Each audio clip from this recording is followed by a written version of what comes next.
kura en ang'o.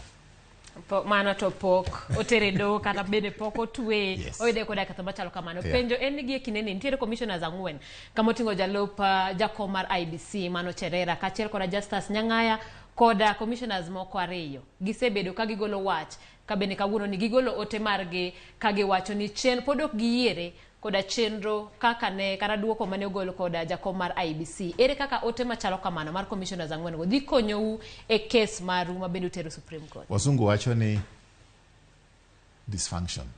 Hizo ni commission itself okwinjire. 2017 commission ne winjire to pod gino no bedo nullified. Sani commission majority owacho ni nitiere shida kanyo. Samane Chebukati team announcement ne nitiere constituencies moko mane pok obedo added. Right? Negi insist ni arakil constituencies gi modonge te mondo ariw kore ki wach no chopo kama kama nikech pok waneno evidence. Mano mokwongo. Mar ariyo commissioners mano wuok go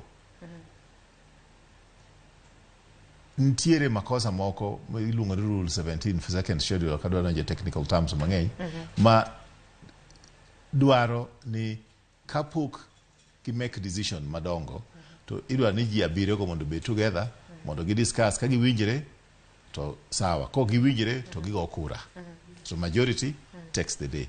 Kuka sani Chebukati nyicho cancel elections Kakamega gi Mombasa nok gibete plenary mano timo kien date mano keto ni 23rd mano timo kien moko discuss sani no discuss o decide ong'ado gi kendo mano timo kien maonge plenary kendo wacho ni ubro timo gazette mano biro timo kien maonge ang'ono plenary, which means he is continuing to break the law.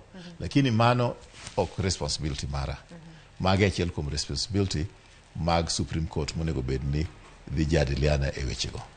Kara kamano donge ne wawacho ni